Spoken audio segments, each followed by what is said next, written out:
서울중앙지방법원 형사 25부 판결 선고 진행하도록 하겠습니다. 먼저 출석하신 검사님들 성함 말씀해 주실까요? 예, 장우성 특별검사보, 장준호 검사, 이창규 검사, 조재철, 유병국, 서성광, 구승기, 김수길, 박대한, 송성광, 전종택, 정기훈 검사 출석했습니다. 그리고 피고인들 출석 확인하겠습니다. 먼저 윤석열 피고인 들어오시게 하시죠. 그리고 출석하신 변호사님들은 성함을 어떻게 기재를 할까요? 아니면 그냥 앉아 계시는 걸로? 이따 호명하겠습니다. 그러면 출석하신 걸로.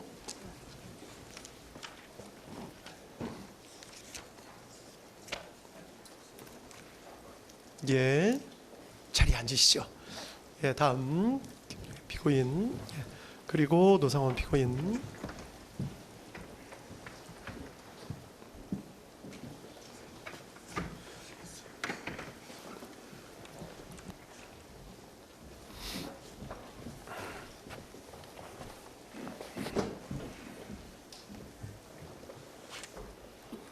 다음 피고인들 출석 확인하도록 하겠습니다. 먼저 윤석열 피고인, 그리고 김용현 피고인, 노상원 피고인, 그리고 김용군 피고인, 조지호 피고인, 그리고 김봉식 피고인, 윤승영 피고인, 그리고 목현태 피고인, 출석하신 거 확인했습니다.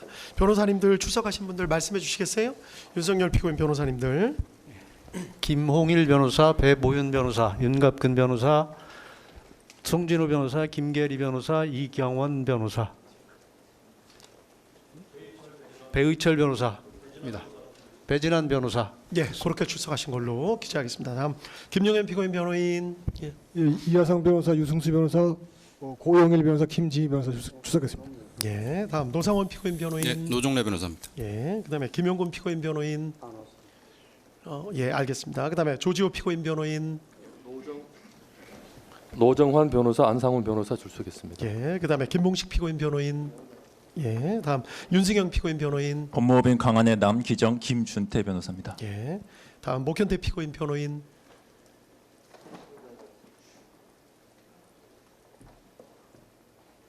장성준 변호사. 장 변호사님. 마스크 쓰셔가지고 감사합니다. 그렇게 출석 확인했고 지금부터 판결 이유를 말씀을 드리고 판결 주문을 낭독하도록 하겠습니다. 내용이 좀 길기 때문에 조금 길어질 수 있다는 점을 미리 말씀을 좀 드리겠습니다. 그리고 판결이 선고되는 과정에서 소란이나 기타 이상한 행동을 하시면 법정에서 퇴정 등 강력한 조치를 취할 수밖에 없으니까 방청하시는 분들 그 점 좀 유념을 좀 해주십시오. 지금부터 259합 129 등 사건 판결 이유를 간략하게 말씀드리겠습니다. 먼저 이 사건 공소사실입니다. 검사는 2024년 12월 3일 대통령인 피고인 윤석열의 비상계엄 선포 및 이후 경찰의 국회 출입 통제, 군의 국회 투입 시도, 이른바 체포조 운영, 선관위 확보 시도 등 일련의 사건에 대해서 피고인들을 다음과 같은 내용으로 공소 제기하였습니다. 피고인들은 국헌문란의 목적을 가지고 폭동을 일으켜 내란죄를 저질렀다. 우두머리 역할인 피고인 윤석열은 내란 우두머리죄, 중요 임무에 종사한 나머지 피고인들은 내란 중요 임무 종사죄에 해당한다. 또 피고인들은 위와 같이 내란죄를 저지르는 과정에서 권한을 남용해서 하급자 등으로 하여금 권리행사를 방해하고 의무 없는 일을 하게 하여 직권남용 권리행사 방해죄를 저질렀다. 이러한 내용으로 공소사실이 구성되어 있습니다. 먼저 수사권 등에 관한 주요 쟁점에 대해서 말씀을 드리겠습니다. 불소추 특권을 가지고 있는 재직 중 대통령에 대한 수사 가능 여부에 대해서입니다. 불소추 특권에 수사까지 포함된다고 보기는 어렵기 때문에 수사의 범위가 문제되기는 하지만 재직 중인 대통령이라 하더라도 수사 자체는 허용된다는 것이 이 법원의 판단입니다. 이유는 다음과 같습니다. 헌법 제84조 불소추 특권이 수사를 포함하는 것인지에 대해서 증거 확보를 위한 수사가 가능한지 여부에 대해서 견해가 나뉘는데 어떠한 수사도 허용되지 않는다는 견해부터 구속 등 강제 수사가 허용되지 않는다는 견해, 모든 수사가 다 허용된다는 견해 등이 나눠져 있습니다. 이 법원은 여러 나라의 헌법 조문 그리고 판례법 국가의 경우 판례 등을 검토를 해보았습니다. 우리 헌법 조문은 대만 헌법, 중화민국 헌법 조문을 참고한 것으로 보이는데 대만은 소추가 아닌 소구라는 표현을 쓰고 있고 대만 법원은 수사는 허용되지 않는다는 입장을 보이고 있는 것으로 파악했습니다. 반면 일본 헌법은 국무대신에 관한 불소추 특권에 대해 규정하고 있어 우리 조문과는 형식과 내용이 조금 다르기는 하지만 명확하게 소추라는 표현을 쓰고 있고 수사가 허용된다는 전제에서 수사 허용의 범위에 대해서만 의견 대립이 있는 것으로 보입니다. 우리 헌법상 불소추 특권은 대통령 직책의 원활한 수행을 보장하는 데 그 취지가 있습니다. 따라서 이와 관련이 없는 수사까지 모두 제한하려는 취지는 아닌 것으로 보입니다. 따라서 수사 자체가 불소추 특권에 포함된다고 보기는 어렵다는 것이 이 법원의 판단입니다. 자세한 입법례와 분석, 관련 내용 등은 판결문에 자세히 기재해 놓았습니다. 다음 두 번째, 검찰이 내란죄에 관해서 수사를 개시할 수 있는지 여부. 피고인 윤석열 등에 대한 직권남용 권리행사 방해죄 혐의 등의 고발을 접수한 검찰이 내란죄에 관해서도 수사를 개시할 수 있는지가 문제되는데 가능하다는 것이 이 법원의 판단입니다. 이유는 다음과 같습니다. 검찰청법에 의하면 검찰은 원칙적으로 직권남용 권리행사 방해죄에 대해서만 수사 개시가 가능합니다. 그러나 검찰청법 제4조 제1항 제1호 다목은 직접 관련성이 있는 범죄에 대해서도 수사를 개시할 수 있다는 예외 규정을 두고 있습니다. 직접 관련성의 의미가 문제가 되는데 마침 이 사건 재판이 진행되는 도중에 대법원 판례 2025 도의 6707 판결이 나왔기 때문에 문제가 사실상 해결되었습니다. 판시 취지는 예외 규정의 해석에 있어 문맥상 의미 외에 규범적인 요소도 고려하여야 한다는 취지로 보입니다. 이 사건의 경우에서 고발된 윤석열 피고인에 대한 직권남용 권리행사 방해 혐의 사실을 살펴보면 내란죄와 중간행위나 다른 원인에 매개 없이 연결되고 구체적 개별적 연관관계가 있는 경우에 해당한다고 보입니다. 따라서 그 구성요건 및 내용 등의 직접 관련성이 인정되고 규범적 의미에 있어서도 이를 인정하는 데 장애가 없습니다. 따라서 검찰의 내란죄 수사권은 있다는 것이 이 법원의 판단입니다. 다음 고위공직자범죄수사처 공수처가 내란죄에 관하여 수사를 할 권한이 있는지 여부가 문제됩니다. 결론부터 말씀드리자면 이 부분에 대해서 내란죄에 관해서 수사를 개시할 수 있다는 것이 이 법원의 판단입니다. 이유는 다음과 같습니다. 공수처법에 의하면 공수처도 원칙적으로 직권남용 권리행사 방해죄에 대해서만 수사를 할 수 있을 뿐 고위공직자 등의 내란죄에 대해서는 수사를 할 권한이 없도록 되어 있습니다. 다만 제4조 제1항 제1호 라목이 예외적으로 수사 과정에서 인지한 직접 관련성이 있는 범죄에 대해서는 수사를 할 권한이 있다고 예외 규정을 두고 있습니다. 직접 관련성에 대해서는 앞서 검찰의 수사 개시 권한 부분에서 살펴본 바와 같이 인정됨에 크게 의문이 없습니다. 문제가 되는 것은 검찰청법 규정과 차이가 있는 수사 과정에서 인지한 것인지 여부입니다. 공수처법 규정은 검찰청법 규정과 이 부분의 표현이 다릅니다. 문헌 그대로 공수처가 고위공직자범죄 수사에 착수해서 수사를 진행해 나가는 과정에서 파악하게 된 새로운 범죄만을 의미한다는 것으로 보아야 하고 그것이 공수처의 우선적 수사권을 예외적으로 부여한 법의 취지에 부합하는 해석이라는 견해가 있을 수 있습니다. 애초에 법의 취지에도 부합하고 문헌의 의미에 충실한 해석으로 보이기는 합니다.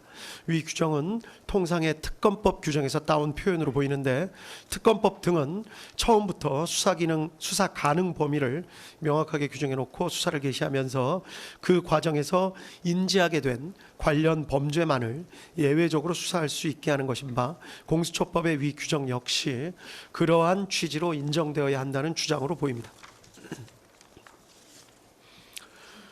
그런데 위 주장에 따르면 결국 공수처가 어떤 고소 고발 사건을 수리했을 때 열거된 죄 중에 공수처가 수사권한이 없는 범죄가 포함되어 있을 때 무조건 수사권이 있는 경찰로 보내야 한다는 결론에 이르게 되므로 쉽게 받아들이기가 주저됩니다. 나아가 한시적으로 수사 범위를 정해놓고 수사를 개시하는 특검 등과는 달리 공수처는 상설기관으로 설치돼서 계속해서 관련 범죄를 수사하고 실체적 진실을 파악해야 할 일반적 수사기관으로서의 성질도 같이 가지고 있다는 점에 비추어 보더라도 그러합니다.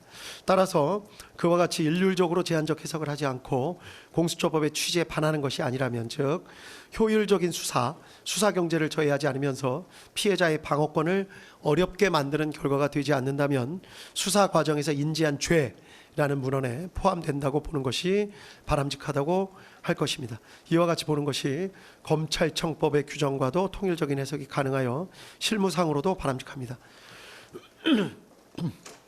그런데 이 사건의 경우는 직접 관련성이 인정되고 규범적 의미에서 살펴보더라도 효율적인 수사에 등의 필요가 크다는 점을 부인할 수가 없습니다. 따라서 이 사건의 경우 내란죄에 관해서도 공수처의 수사권을 인정하는 것이 타당하다는 것이 이 법원의 판단입니다.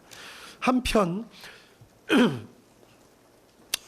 피고인 측의 주장은 다음과 같은 측면이 있습니다. 즉 공수처 수사의 실질은 공수처는 내란죄에 대한 수사권이 없음에도 직권남용 권리행사 방해죄에 대한 고발장에 내란죄가 함께 기재되어 있었다는 것을 핑계 삼아서 범죄의 중대성과 법정형을 비교조차 하기 어려운 내란죄를 수사한 것이기 때문에 결국 공수처의 행위는 수사권 범위에 관한 규정을 잠탈해서 수사권을 가지고 있지 않은 내란죄에 대한 수사를 진행하는 것이어서 위법하다, 이런 주장도 포함된 것으로 보입니다.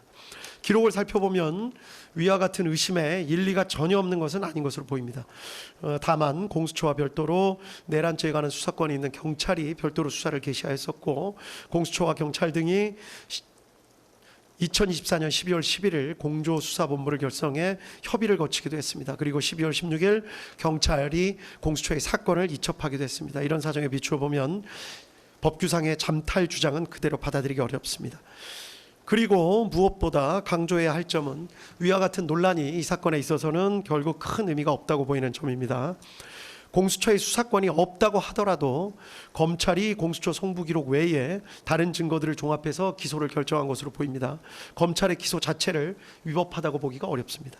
두 번째로 공수처가 수집한 증거를 다 빼더라도 검찰이 수집한 증거들, 그리고 이 법원이 증거로 채택하여 조사한 증거들에 의하더라도 지금 유죄로 판단되는 피고인들에 대해서 유죄 판단을 할 증거가 충분하다는 것이 이 법원의 판단입니다. 따라서 공수처의 수사권 유무와 관련된 기소의 적법성, 증거 관련 문제는 결국 발생하지 않습니다.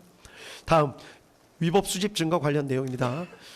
원본성, 무결성이 입증되지 않은 증거 등 다수에 대해서 모두 증거 배제 결정을 하고 이를 판결문에 별지로 첨부하였습니다. 군사기밀 관련된 증거에 대한 위법 수집 증거 주장도 하고 있지만 이 부분에 대해서는 받아들이지 않습니다. 구체적인 위법 수집 증거 관련 판단 부분은 모두 판결문에 자세한 이유를 설치했기 때문에 관련 부분을 살펴보시면 될 것 같습니다. 이러한 사정 하에 해당 증거들, 이 법원이 적법하게 채택하여 조사한 증거들을 의해서 다음과 같은 사실이 인정됩니다. 인정된 사실관계는 판결문에 자세히 기재가 되어 있습니다. 간략하게만 강조될 부분에 대해서 말씀을 드리겠습니다. 이 사건의 경위입니다. 피고인 윤석열 당시 대통령은 야당인 더불어민주당이 다수를 점하고 있는 국회가 정부의 주요 관료들을 탄핵하고 예산을 삭감하는 등의 조치를 쉽게 하는 데 반해서 대통령이나 정부는 이에 대항해서 할 수 있는 마땅한 조치가 없다고 생각하였고, 사실상 국회가 정부로 하여금 제 기능을 할 수 없도록 만들고 있다고 생각한 것으로 보입니다. 피고인 윤석열은 경호처장으로 일하다가 국방부 장관이 된 피고인 김용현과 이런 생각을 어느 정도 공유하면서 이러한 정치 상황에 대해 한탄하는 일이 잦았고, 가끔 방첩사령관 여인영, 특수전사령관 곽종근, 수도방위사령관 이진우 등을 불러 격려하는 자리에서 그와 같은 생각을 표현한 적도 있는 것으로 보입니다. 한편 피고인 김용현은 전 정보사령관 피고인 노상원과 친밀한 관계였는데, 이른바 부정선거가 우리 사회에서 벌어지고 있는 것은 아닌지 의심을 하면서 이에 대한 조사나 수사가 필요하다는 데 공감을 가지고 정보사령부 요원들을 활용해서 부정선거 수사를 할 나름의 구상을 한 뒤 피고인 노상원을 시켜서 정보사령관 문상호 등으로부터 정예 요원 명단을 추천받게 하는 등 나름의 부정선거 수사를 준비하고 있었던 상황이었던 것으로 보입니다. 이러한 배경 하에 피고인 윤석열은 국회에서 감사원장 등에 대한 탄핵소추 절차를 진행하는 등의 일까지 생기자 피고인 김용현과 사이에 비상계엄을 선포해서 국회 활동 및 일체의 정치 활동 등을 금지하는 포고령을 내리고 그 다음 국회에 군을 보내 국회의사당 등을 봉쇄하며 국회의원들이 모여서 토의나 의결 등을 하지 못하도록 막고, 아울러 국회의장 여당과 야당 대표 등 주요 인사들을 포고령 위반의 형식으로 체포 구금하며 이 기회에 군이 선거관리위원회 서버 등을 확보 분석하고 선관위 전산 직원들을 신문하는 등 부정선거 수사를 진행한다는 내용의 개괄적이거나 구체적인 계획 등에 대해서 서로 합의를 하고 이를 12월 3일 22시경에 실행하기로 계획하고 세부 계획 등을 피고인 김용현에게 맡겼던 것으로 보입니다. 이 사건의 특징인데, 피고인 김용현은 방첩사령관 여인영, 육군특수전사령관 곽종근, 수도방위 사령관 이진우 등에게 위 계획을 있는 그대로 알리지 않았던 것으로 보입니다. 아마도 보안 유지를 하거나 또 이들이 반발할 가능성 등을 고려해서 있는 그대로 계획을 밝히지는 않았던 것으로 보입니다. 그 때문에 피고인 김용현은 이들에게 돌려서 말하는 방식으로 어떠한 상황이 있을 것과 그러한 상황이 발생했을 때 어떤 임무를 해야 하는지를 암시하는 방법으로 임무를 부여한 것으로 보입니다. 곽종근에게는 비상 상황이 발생하면 국회 선관위 등을 확보해야 한다는 말만을 던지거나, 이준호에게는 만약에 국회에 비상 상황이 발생하면 수방사는 어떻게 해야 할지를 생각해 보라는 말을 하는 식으로 이들에게 어떤 상황이 발생할 수 있다, 그때는 어떻게 해야 한다라는 식으로 가정적 상황과 임무 부여를 하는 방식으로 임무를 하달했던 것으로 보입니다. 그 때문에 이들의 법정에서의 진술 내용이 일부 차이가 있는 것으로 보이고, 이 때문에 수사도 상당한 난항을 겪었던 것으로 보입니다. 다만 이들 사령관들은 이러한 지시 내용에 대해서 나름대로 그 의미를 모두 짐작하고 추정하였던 것으로 보입니다. 이들 사령관들의 입장에서 보면 이들은 군인으로서 명령이 떨어지면 복종해야 한다라는 생각과 함께 피고인 김용현이 말한 그런 상황이 실제로는 발생하지 않을 것이다, 또는 실제로 적이 국회를 테러할 것이라는 등에 대한 정보가 있기 때문에 아마도 피고인 김용현이 저런 말을 하는 것 아니겠느냐라는 강한 기대감과 우려도 함께 가졌던 것으로 보입니다. 이 때문에 아까도 말씀드렸듯이 당시 주고받았던 말과 생각에 대해 이들의 진술이 서로 다른 측면이 있습니다. 어느 측면을 부각시키느냐에 따라 이들의 진술의 차이가 있지만 실제로는 이 법원이 판단하기에는 대부분 진실에 가깝게 당시의 상황을 나름 진술하고 있는 것으로 보입니다. 피고인 윤석열과 피고인 김용현은 군이 투입되더라도 경찰의 도움이 필요하다는 생각에 12월 3일 저녁 무렵 급하게 경찰청장 피고인 조지호와 서울경찰청장 피고인 김봉식을 만나서 비상계엄을 선포한 후 군을 국회에 투입할 예정이라는 사실을 밝히고 경찰의 질서 유지를 지시하였습니다. 이후에 관련된 내용들은 판결문에 자세히 기재되어 있습니다. 비상계엄 선포, 포고령 공고, 경찰의 국회 출입 통제, 군의 국회 봉쇄 시도, 주요 인사 체포 시도, 선관위 서버 확보 시도, 군의 더불어민주당 당사 투입 등이 있습니다. 이 부분을 확인해 보시면 될 것 같습니다. 결론적으로 이 사건 사실관계의 가장 핵심은, 이 법원이 판단한 핵심은 군을 국회로 보낸 것입니다. 사실 인정에 관한 주요 쟁점에 대해서만 간략하게 말씀드리겠습니다. 먼저 피고인 윤석열이 비상계엄을 선포하고 포고령을 공고해서 군을 국회나 선관위에 투입할 결심을 하게 된 경위에 관한 내용입니다. 이 법원의 판단으로는 여러 가지 사정이 있지만 증거나 대국민 담화나 포고령의 내용을 합쳐보면 야당인 더불어민주당이 다수를 점하고 있는 국회가 무리한 탄핵소추 시도, 일방적인 예산 안삭감 시도 등 대통령과 정부의 활동을 사실상 무력화하고 있다라는 생각을 하게 됐고, 점차 이러한 생각에 지나치게 집착해 적어도 2024년 12월 1일 무렵에 더는 참을 수 없다, 무력을 동원해서라도 국회를 제압해야겠다라고 결심했기 때문이라고 보는 것이 이 사건의 실체에 부합하는 것으로 보입니다. 검사는 피고인 윤석열이 2024년 12월경이 아니라 약 1년 전부터 비상계엄을 선포하며 국회를 제압하여 이른바 장기 독재를 하려는 의도를 가지고 내외적 여건을 조성하고 또 그게 여의치 않게 되자 궁지에 몰려 이 사건 비상계엄에 이르게 된 것이라는 취지로 주장했지만 그러한 경위 및 과정을 인정할 증거는 부족하다는 것이 이 법원의 판단입니다. 이른바 노상원 수첩 등은 작성 시기를 정확히 알 수 없고 일부 내용들은 실제 이루어진 사실과 불일치하는 부분도 있으며 모양, 형상, 필기, 형태, 내용 등이 조악한 데다가 보관하고 있던 장소, 보관 방법 등에 비추어 보더라도 그렇게 중요한 사항이 담겨져 있던 수첩이라고 보기에는 무리가 있습니다. 또 피고인 윤석열이 피고인 김용인과 함께 여인영, 곽종근, 이진우 등과 함께한 여러 차례 식사 자리에서 말한 내용을 살펴보더라도 어떠한 의도나 구상, 계획 등을 내비친 것으로 보기에는 무리가 있고 오히려 단순한 불만이나 격정을 토로하거나 하소연, 답답함 등을 내비친 것으로 볼 여지가 적지 않습니다. 또 이 사건 비상계엄 후 이루어진 각종 조치를 보면 장기간 마음먹고 비상계엄을 선포하였다고 보기에는 지나치게 준비가 허술하고 국회를 무력화시킨 후의 계획 등에 관해 별다른 증거나 자료, 흔적 같은 것도 찾아볼 수가 없습니다. 다음으로 국회에 투입된 병력이 부여받았던 임무의 내용에 대해서 간단하게 살펴보겠습니다. 결론부터 말씀드리자면 특전사 병력은 처음부터 곽종근으로부터 국회의사당 본관을 봉쇄해서 안에 있는 사람들을 모두 건물 밖으로 나오게 만들고 건물 내부에는 사람들이 들어갈 수 없게 만들라는 임무를 부여받은 것으로 보입니다.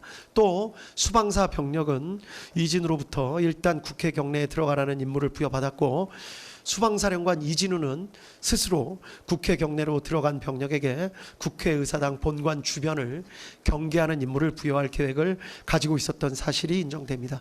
그리고 이러한 내용은 모두 피고인 윤석열의 승인하에 피고인 김용현의 구체적인 지시에 따라 이루어진 것으로 평가할 수 있습니다.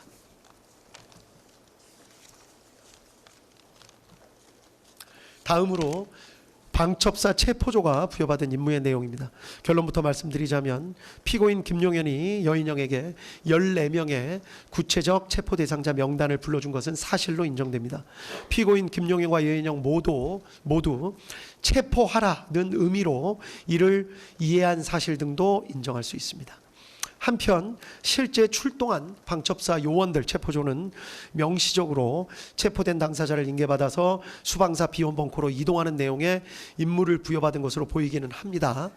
그렇지만 적어도 이미 출동했던 체포조 인원들의 경우에는 자신들이 국회에서 경찰 수사관과 군 수사관을 만나 함께 팀을 이루어 국회의장 우원식, 야당 대표 이재명, 한동훈 등을 우선하여 체포, 구금해서 수방사 비원 벙커로 이송한다는 임무를 부여받은 것으로 파악하고 있었던 것으로 보기에 충분하다는 것이 이 법원의 판단입니다.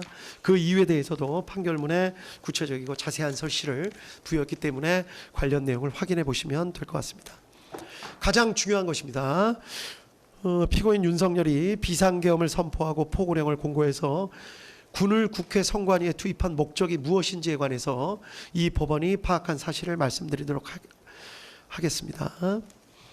피고인 윤석열이 이러한 행동을 한 이유, 경위에 대해서는 아까 말씀을 드렸고 이러한 행동을 한 목적은 국회로 군대를 보내서 국회의사당을 봉쇄하고 국회의장, 여당, 야당의 대표 등 주요 인사를 체포함으로써 국회의원들이 모여서 토의를 하거나 의결을 하지 못하게 하려는 목적, 즉 국회의 활동을 저지하거나 마비시켜서 국회가 상당 기간 그 기능을 제대로 하지 못하게 만들려는 목적이 있었다고 보기에 충분하다는 것이 이 법원의 판단입니다.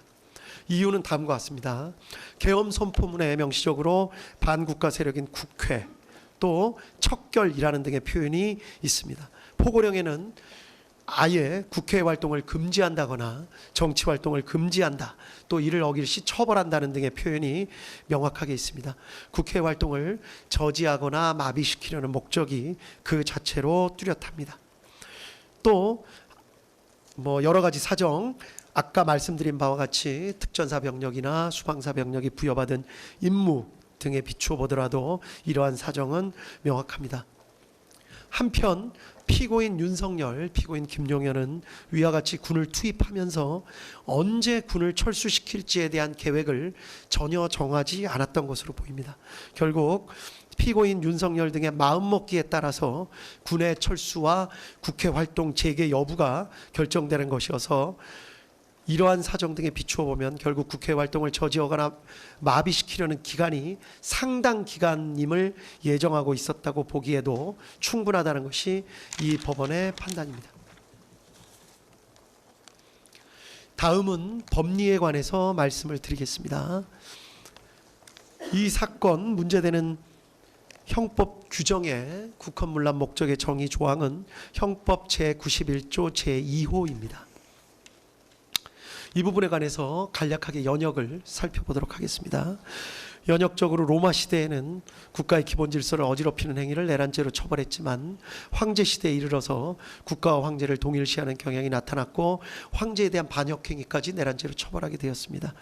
중세 시대에도 이러한 성향이 강하게 나타나서 죽은 개인에 대한 배신 행위 등을 반역죄로 처벌하게 되었고 점차 왕이나 군주 자체는 반역죄, 내란죄를 저지를 수 없다는 인식이 중세시대 때는 강하게 퍼졌던 것으로 재판부에서 확인을 했습니다.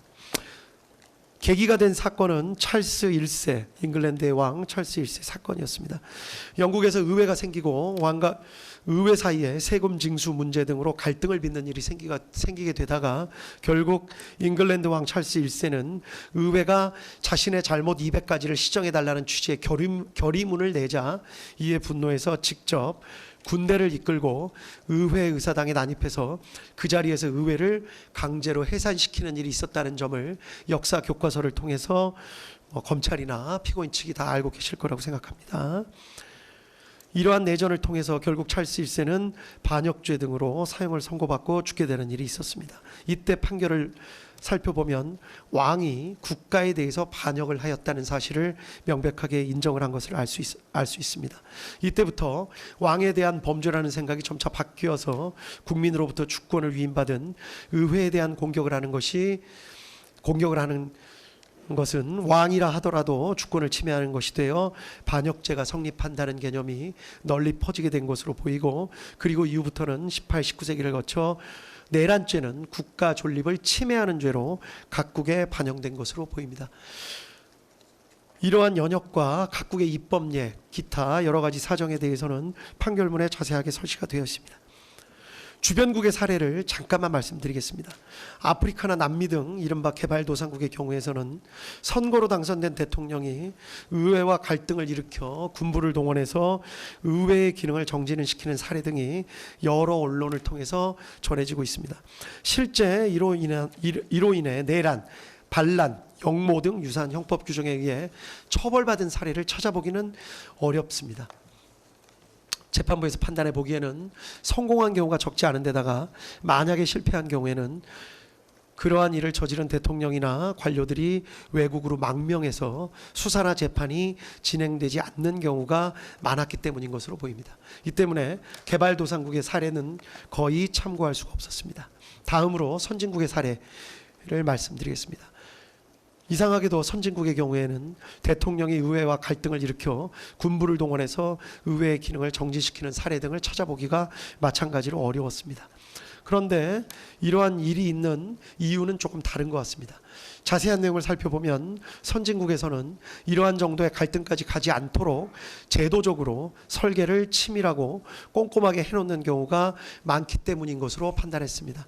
의회를 상원, 하원, 양원으로 나누어서 의회가 신중한 판단을 할 수 있도록 하거나 선거에서 의원들의 일정 비율씩만 교체하도록 해서 급격한 의회 구성의 변화를 막거나 임기 내에 의원에 대한 신임을 묻게 하는 중간 투표 등의 제도를 두어서 책임 있는 의정 활동을 하도록 하는 장치 등을 두고 있기도 합니다. 또 상징적인 의미에서 왕을 두고 있는 국가들은 왕이 정부와 의회에 첨예한 갈등의 중재 역할을 하는 경우도 있는 것으로 보입니다. 대통령 등 행정부 수반에게 의회 해상권을 부여해서 갈등을 해결할 수 있는 제도적 장치를 마련해 두는 경우도 있는 것으로 보입니다. 이러한 연역, 다른 나라의 헌법 규정, 판례, 그리고 다른 나라 주변의 사례 등을 종합해서 보면 형법 제91조 제2호의 의미와 대통령이 형법 제91조 제2호의 국헌문란 목적 내란죄를 저지를 수 있다는 사정을 충분히 알 수 있습니다. 대법원은 국헌문란의 목적에 대해서 형법 제91조 제2호 헌법에 의하여 설치된 국가기관을 강압에 의하여 전복 또는 그 권능 행사를 불가능하게 하는 것의 의미에 대해서 권능 행사를 불가능하게 하는 것이란 헌법에 의하여 설치된 국가기관을 제도적으로 영구히 폐지하는 경우뿐만이 아니라 사실상 상당 기간 그 기능을 제대로 할 수 없게 만드는 것을 포함한다고 판시한 바 있습니다.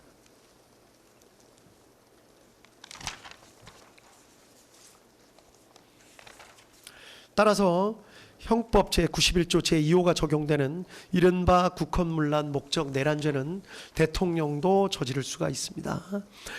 대표적인 사례가 대통령이 군을 동원해 강제로 의회를 점령하거나 의원들을 체포하는 등의 행위를 하는 것은 결국 국회의 활동을 저지하거나 마비시켜 국회가 사실상 상당 기간 그 기능을 제대로 할 수 없게 만들려는 목적, 즉 국회의 권능을 침해하려는 국헌문란의 목적을 가지고 군을 동원해 폭동을 일으키는 것에 해당한다고 할 수 있기 때문입니다.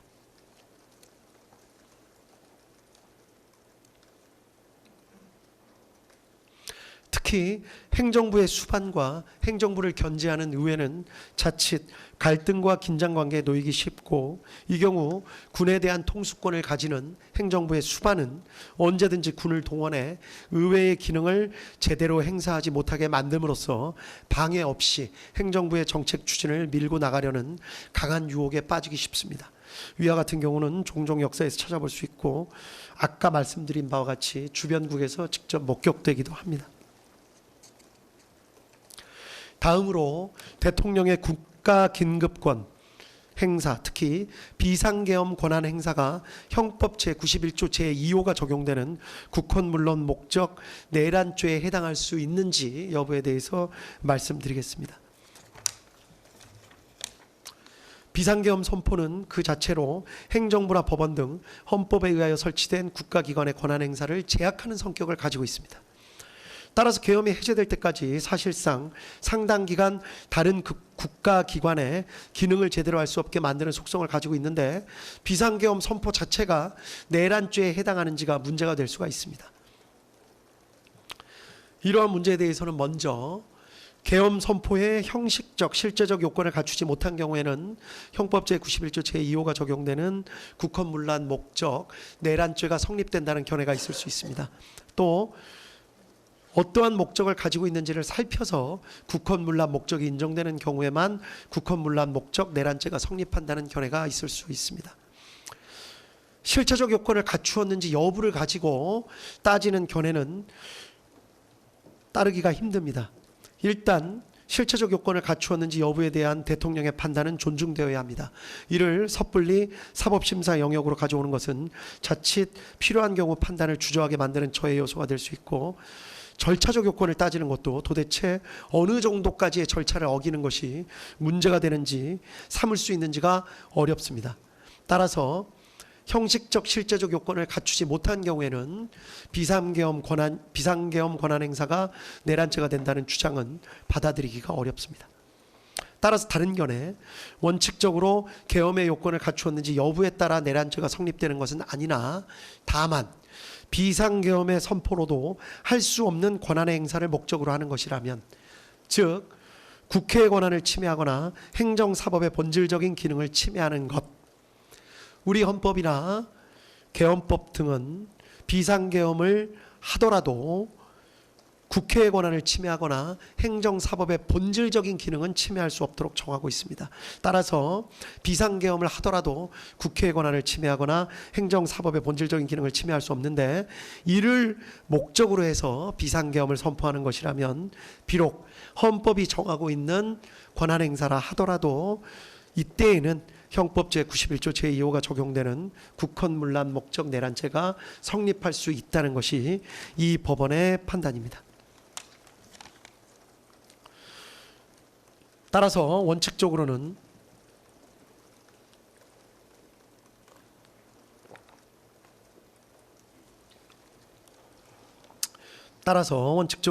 대통령의 비상계엄 선포 자체는 내란죄에 해당할 수 없습니다. 사법심사의 대상이 된다고 보기도 어렵습니다.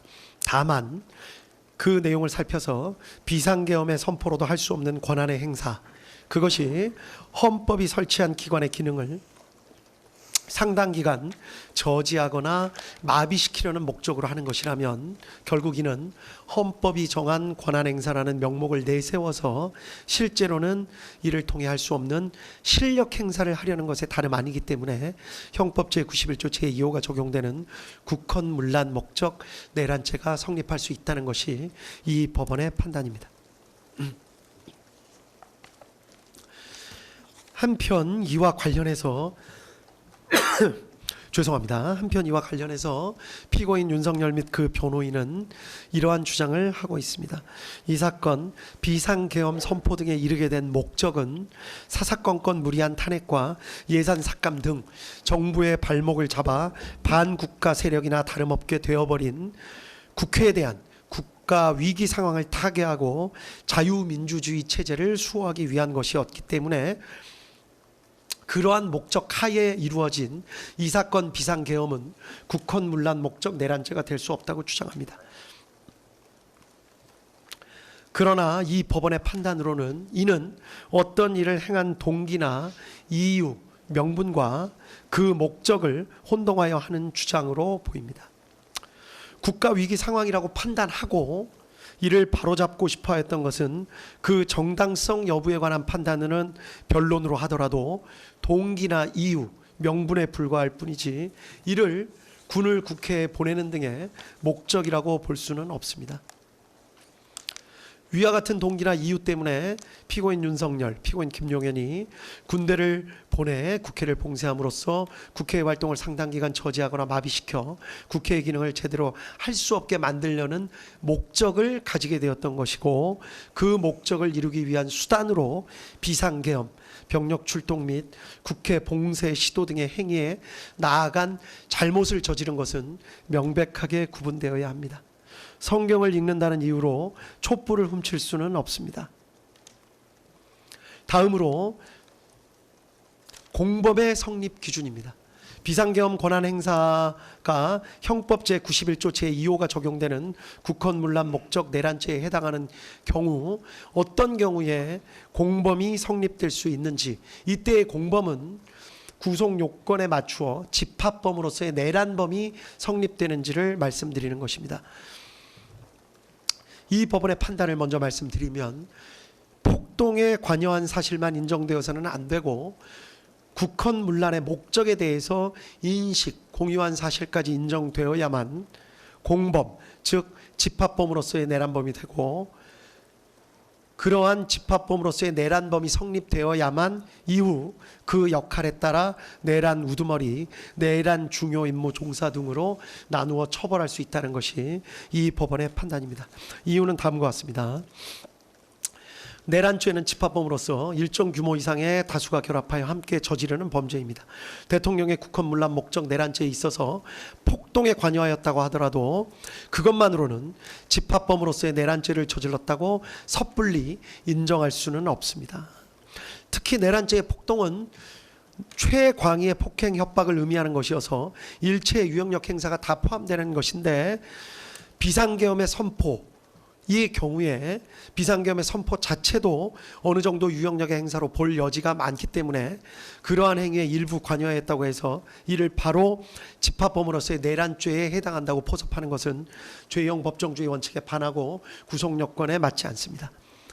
결국 집합범으로서의 내란죄가 성립하기 위해서는 폭동행위에 관여한 자라 하더라도 국헌문란의 목적을 인식, 공유하면서 폭동행위에 관여하였어야 하고, 만약에 이러한 국헌문란 목적의 인식, 공유가 인정되지 않는다면 어떠한 유형력 행사에 관여하였다고 해서 그 사람에 대해서 바로 내란죄가 성립한다고 볼 수는 없고, 다만 관여한 해당 행위 자체에 대한 별개의 형법상 구속요건을 따져보아서 그에 대한 죄책만 부담한다고 보아야 할 것입니다. 국헌문란 목적의 인식 공유는 미필적인 것으로 족합니다.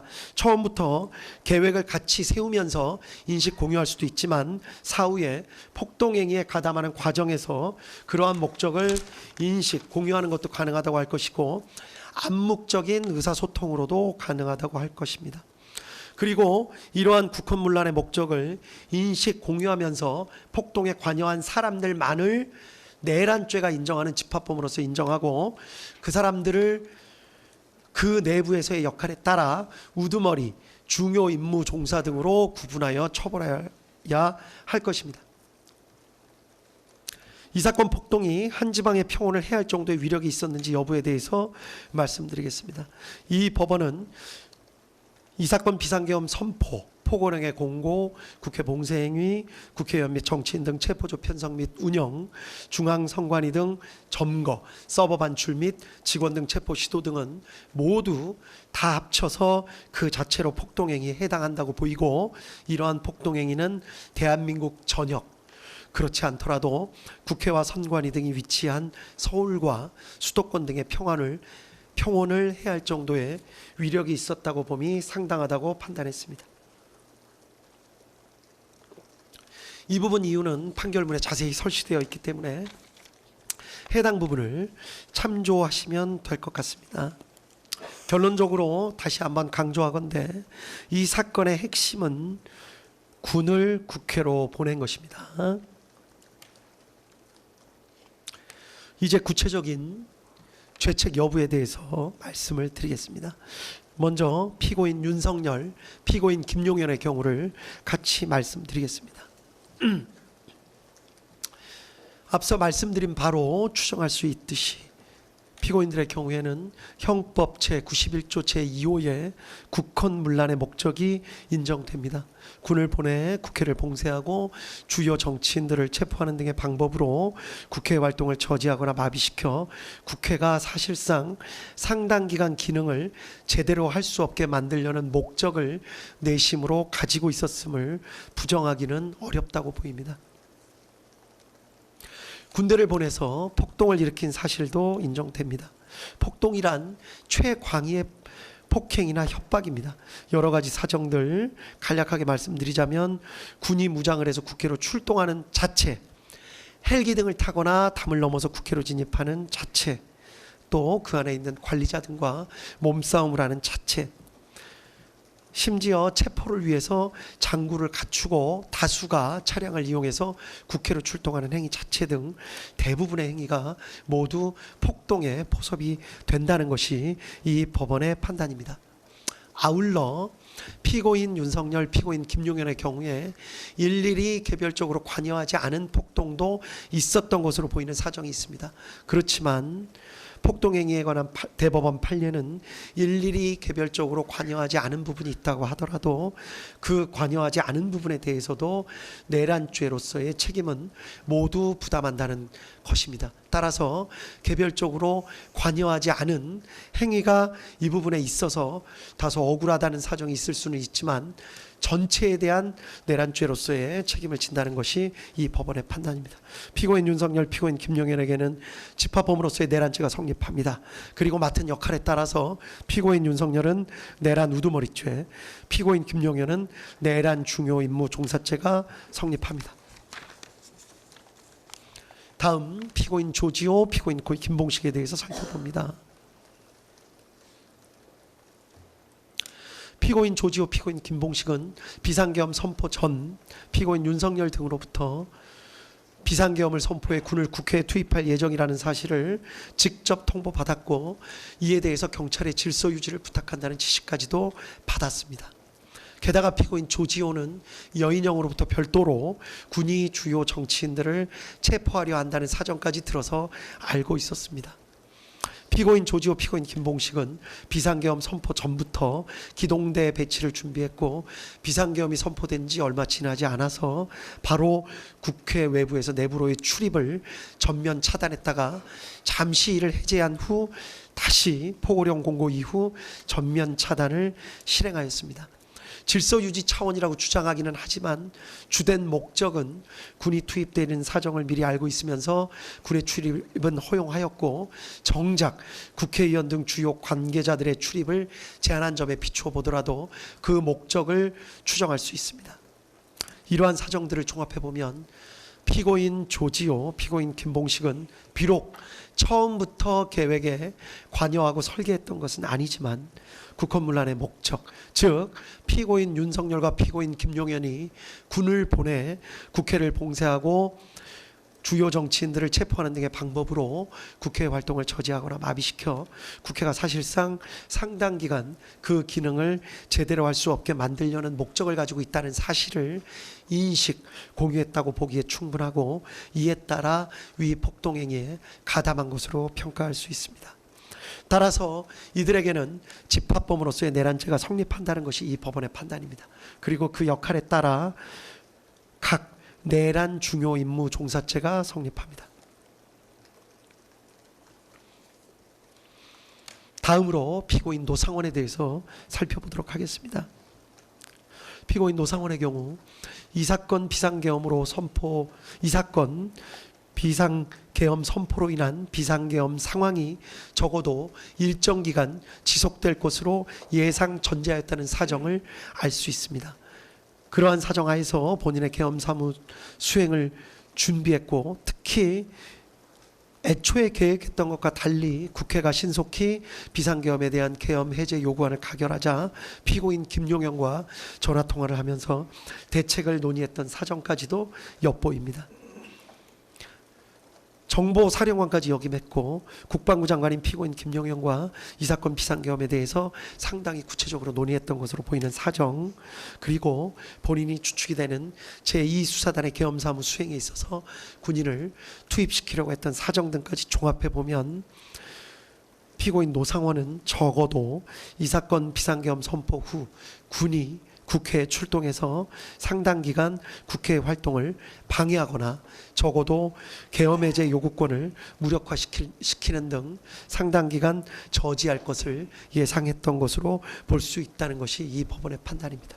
따라서 피고인 노상원도 국헌문란 목적을 인식 공유하면서 폭동행위에 가담한 것으로 평가할 수 있다고 보입니다.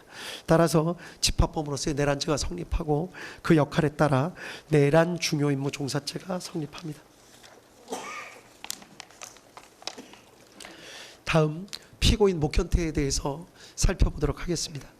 피고인 목현태는 국회 경비대장으로서 처음부터 국헌문란의 목적을 인식 공유한 것으로는 보이지 않습니다. 여러 가지 사정을 살펴보면 피고인 목현태에 대해서는 이 재판부가 수차에 걸쳐서 피고인 목현태에 관한 여러 가지 사정이나 사실관계를 다시 한번 살펴보고 또 논의를 해보았으며 피고인 목현태에게 혹시 억울한 사정이나 기타 달리 볼 수 있는 사정이 있지 않은가 하고 여러 차례 토의와 논의를 해보았습니다. 그러나 아쉽지만 다음과 같은 사정에 비추어 보면 피고인 목현태에게도 집합범으로서의 내란죄가 인정된다고 볼 수밖에 없다는 것이 이 법원의 판단입니다. 피고인 목현태는 국회경비대장으로서 처음부터 국헌문란 목적을 인식 공유한 것으로는 보이지 않지만 국회의원 등의 출입을 차단하라는 지시를 받고 그대로 이행하면서 심지어 국회 사무처 관계자들로부터 명시적인 항의를 받기도 했고 직접 군의 출입이 허용되는 사정까지 목격하면서도 계속해서 국회의원 등의 출입을 차단하는 행위에 가담했습니다. 미필적으로나마 자신들이 하는 행위가 국회 활동을 저지하거나 마비시키는 행동이 될 수 있다는 사정을 알았던 것을 부인하기는 어렵다고 판단이 됩니다. 따라서 피고인 목현태에게도 집합범으로서의 내란죄가 성립하고 역할에 따라 내란 중요 임무 종사죄가 성립한다는 것이 이 법원의 판단입니다. 다음 피고인 김용군에 대해서 살펴봅니다.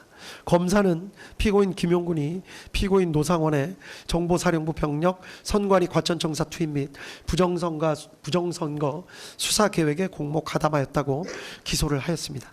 결론부터 말씀드리면 피고인 김용군의 경우에는 공소 사실과 같이 피고인 노상원의 계획에 공모 가담한 사실 자체를 인정할 증거가 부족하다는 것이 이 법원의 판단입니다.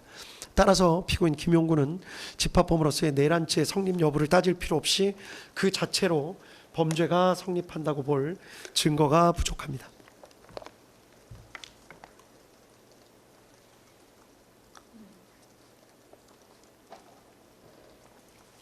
이유는 간략하게 말씀드리면 다음과 같습니다.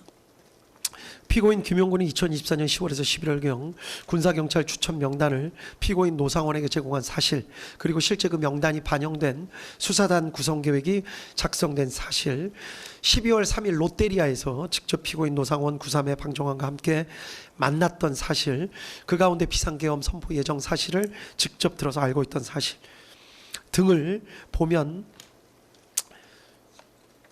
공소사실과 같은 사실이 진실일 수 있지 않을까 하는 강한 의심이 드는 것은 사실입니다.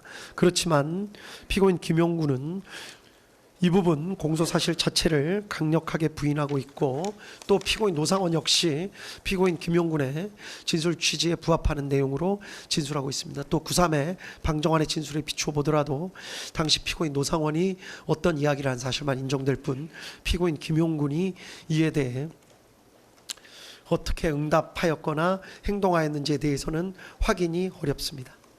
이러한 여러 가지 사정을 살펴보면 공소사실과 같이 관여한 사실 자체를 인정할 증거가 부족하다는 것이 이 법원의 판단입니다. 다음으로 피고인 윤승영에 대해서 살펴봅니다. 검사는 피고인 윤승영이 방첩사에서 주요 정치인 등을 체포하려는 사정을 알면서도 이현일로부터 이를 보고받은 후 피고인 조지호에게 보고하여 승인을 받는 등 정치인 체포 행위에 공모 가담하였다는 공소사실로 피고인 윤승영을 기소하였습니다. 그러나 이 법원이 판단하기에 피고인 윤승영의 변소와 같이 비상계엄화 매뉴얼에 따라서 합동수사단을 지원하는 행위로 인식하고 100명의 지원 요청에 협조하거나 또 포고령 위반 사범을 검거하기 위해 체포조가 국회로 출동한 것으로 오해해서 그 지원 요청에 협조한 것일 수 있다라는 주장이 사실일 수도 있다는 합리적 의심을 배제하기가 어렵습니다. 구체적인 내용은 판결문에 자세한 기재가 나와 있습니다. 피고인 윤승영이 방첩사 체포조 지원 등의 행위가 국회 활동을 저지하거나 마비시켜 국회가 사실상 상당 기간 그 기능을 제대로 할 수 없게 만들려는 목적 하에 이루어지는 행위임을 공유하거나 인식하였다고 볼 증거가 부족한 이상 피고인 윤승영에 대해서는 집합범으로서의 내란죄가 성립하지 않고, 따라서 내란 중요 임무 종사죄가 성립한다고 볼 수 없다는 것이 이 법원의 판단입니다. 한편 나머지 피고인들, 피고인 윤승영, 김용군을 제외한 나머지 피고인들에 대해서 직권남용 권리행사 방해죄는 모두 유죄로 인정된다는 것이 이 법원의 판단입니다. 구체적인 내용에 대해서는 판결문에 자세히 기재가 되어 있기 때문에 그 내용을 확인해 보시면 될 것 같습니다. 마지막으로 유죄가 인정되는 피고인들에 대해서 양형의 이유를 간략하게 말씀드리도록 하겠습니다. 공통의 양형 이유를 간략하게 말씀드립니다. 내란죄는 국가의 존립과 헌법적 기능을 파괴하고 법질서 자체를 부정하는 행위입니다. 형법은 내란죄가 위헌범임에도 상당히 높은 법정형을 규정하고 있습니다. 우리 형법은 높은 형을 규정하고 있는 범죄가 대부분 어떤 결과, 예를 들면 살인 등의 어떤 결과를 낳아야 하는 것에 대해서만 그와 같은 규정을 하고 있는데 반해서 내란죄에 대해서는 특이하게도 어떠한 위험을 일으킨 행위 자체만으로도 높은 형을 규정하고 있는 것입니다. 이는 그 자체로 위험성이 매우 크기 때문입니다. 피고인들의 내란 행위는 합법적인 절차를 무시하고 결국은 폭력적인 수단을 통해 국회의 권능 행사를 불가능하게 한 것으로서 민주주의 핵심 가치를 근본적으로 훼손하였다는 데서 비난의 여지가 큽니다. 이러한 일반적인 사정 이외에도 이 사건 재판부가 가장 안타깝게 생각하는 사정은 이 사건 비상계엄 선포와 그에 따른 군과 경찰의 활동으로 인해서 군과 경찰의 정치적 중립성이 크게 훼손되고 국제사회에서 대한민국의 정치적 위상과 대외 신인도가 하락했고, 결과적으로 우리 사회는 지금 정치적으로 양분돼서 극간의 대립 상태를 겪고 있습니다. 대통령 선거를 다시 치렀고, 이 사건 비상계엄 선포 후속 조치와 관련된 수많은 사람들, 어마어마한 사람들에 대해서 대규모 수사와 재판이 진행되고 있고, 이 법정에 나온 수많은 사람들이 눈물까지 흘려가며 그 피해에 대해서 강하게 호소하고 있습니다. 이러한 사회적 비용은 이 재판부가 보기에도 산정할 수 없는 정도의 어마어마한 피해라고 할 것입니다. 또한 피고인들의 지시나 관여에 따라서 이 사건 비상계엄 선포에 따른 조치들을 실제로 수행한 군인, 경찰관, 공무원들이 사회적으로 많은 비난을 받게 됐습니다. 법적인 책임도 져야 됩니다. 상관의 지시의 적법성, 정당성에 대한 군인과 경찰관 및 공무원들의 신뢰가 훼손되었습니다. 수많은 군과 경찰 관계자들에게 무슨 죄가 있겠습니까? 형법상 죄를 물을 수는 있지만 피고인들께서 순간적인 판단을 잘못하였던 이유 때문에 이미 일부는 구속돼 있고 그들의 가족들은 고통받고 있고, 무난하게 군생활이나 경찰 생활을 마무리할 수 있었던 다수의 공직자들이 모두 어마어마한 고통을 겪고 있다는 사정은 우리 사회에 큰 아픔이 될 것 같고, 지금 진행되고 있는 여러 사정을 살펴보더라도 그러한 상황은 앞으로도 상당 기간 진행될 것으로 보입니다. 이러한 사정에 있어서도 이 법원은 피고인들의 일반적인 양형 사유로 참작할 수밖에 없었습니다. 다음 개별적인 양형 사유에 대해서 말씀드리겠습니다. 먼저 윤석열 피고인에 대해서입니다. 범행을 직접 주도적으로 계획했고 다수의 많은 사람들을 범행에 관여시켰습니다. 비상계엄으로 인해서 막대한 사회적 비용이 초래됐고, 피고인이 그 부분에 대해서 사과의 뜻을 내비치는 모습을 찾아보기 힘듭니다. 또 이 사건 재판이 진행되는 과정에 별다른 사정 없이 출석을 거부하기도 했습니다. 다만 아주 치밀하게 계획을 세운 것으로 보이지는 않습니다. 물리력의 행사를 최대한 자제시키려 했던 사정도 보입니다. 실탄 소지나 직접적인 물리력, 폭력을 행사한 예는 거의 찾아보기 어려웠습니다. 대부분의 계획이 실패로 돌아갔고, 이 사건 범행 이전에 아무런 범죄 전력이 없고 장기간 공무원으로 봉직해 왔으며 현재 65세의 비교적 고령입니다. 다음 김용현 피고인입니다. 이 사건 비상계엄을 주도적으로 준비했고 군의 국회, 선관위, 여론조사 꽃, 더불어민주당사 출동 등을 사전에 계획했으며 독단적으로 부정선거 수사를 진행하려는 별도의 계획을 마련하기도 했던 것으로 보입니다. 피고인 윤석열의 비이성적 결심을 옆에서 조장한 측면이 있는 것으로도 보입니다. 다만 김용현 피고인 역시 물리력의 행사를 최대한 자제시키려 했던 것으로 보이고 대부분의 계획은 실패로 돌아갔습니다. 이 사건 범행 이전에 아무런 범죄 전력이 없고 장기간 공무원으로 봉직해 왔으며 현재 65세의 비교적 고령입니다. 다음 노상원 피고인입니다. 피고인 김용현과 함께 부정선거 수사 등에 관해서 치밀한 계획을 세우기도 했고, 민간인임에도 자신의 영향력을 과시하는 방법으로 정보사 인원 등 다수의 사람들을 끌어들여 피해를 입혔습니다. 전반적인 비상계엄 관련 내용을 의논한 것으로 보여 주도적 역할을 한 것으로 보입니다. 다만 현재 별개의 재판이 진행 중인데 병합되어 판단받았을 경우에 형평을 고려할 필요가 있습니다. 무엇보다 군의 투입 등 폭동행위 자체에는, 관련된 폭동행위 자체에는 직접적으로 관여하지는 않았습니다. 이러한 부분도 유리한 양형 사정으로 참작했습니다. 다음은 조지호 피고인입니다. 조지호 피고인의 경우에 경찰의 총 책임자임에도 포고령을 면밀히 검토하기는커녕 이를 근거로 국회 출입을 차단했고 민간인을 보호했다는 사정을 발견하기가 어렵습니다. 오히려 경찰이 군의 국회 출입을 도우도록 했습니다. 선관위에 경력을 투입하는 데 관여하기까지 하였습니다.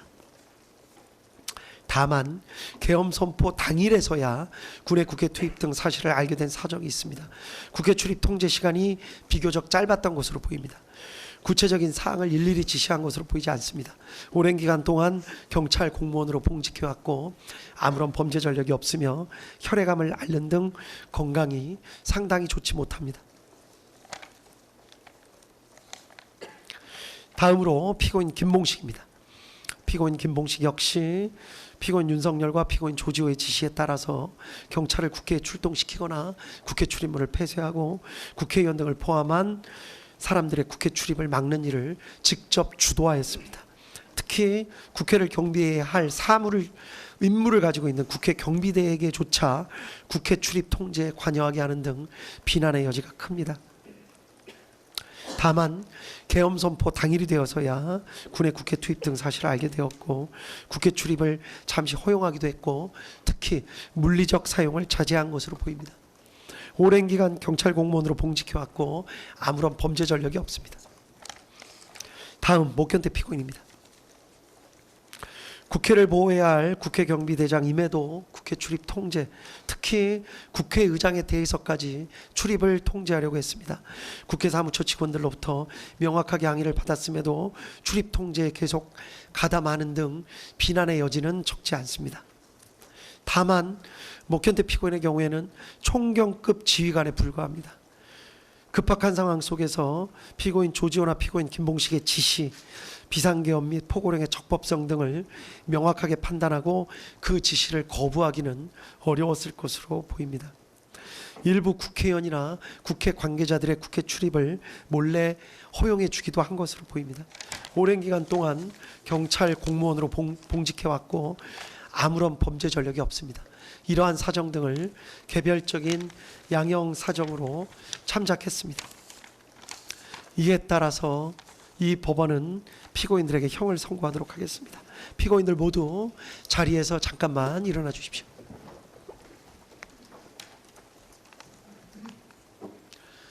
주문을 선고하도록 하겠습니다. 피고인 윤석열을 무기징역에 처합니다. 피고인 김용현을 징역 30년에 처합니다. 피고인 노상원을 징역 18년에 처합니다. 피고인 조지호를 징역 12년에 처합니다. 피고인 김봉식을 징역 10년에 처합니다. 피고인 목현태를 징역 3년에 처합니다. 피고인 김용군과 피고인 윤승영에 대해서는 무죄를 선고합니다. 피고인 윤석열 무기징역, 피고인 김용현 징역 30년, 피고인 노상원 징역 18년, 피고인 조지호 징역 12년, 피고인 김봉식 징역 10년, 피고인 목현태 징역 3년, 피고인 김용군, 피고인 윤승영은 강무죄. 이 판결에 불복하는 경우에 오늘로부터 일주일 이내에 이 법원에 항소장을 제출함으로써 항소할 수 있습니다. 그리고 피고인 김용군, 피고인 윤승영에 대해서는 무죄 판결의 요지를 공시하려고 합니다. 이에 특별한 이의가 있으신가요? 특별한 이의 없는 것으로 알고 있겠습니다. 무죄 판결 요지 공시한다고 말씀드립니다. 판결문 선고까지 마쳤기 때문에 중계 방송은 여기까지 하도록 하겠습니다. 예, 여기까지 중계를 마칩니다. 피고인들 잠시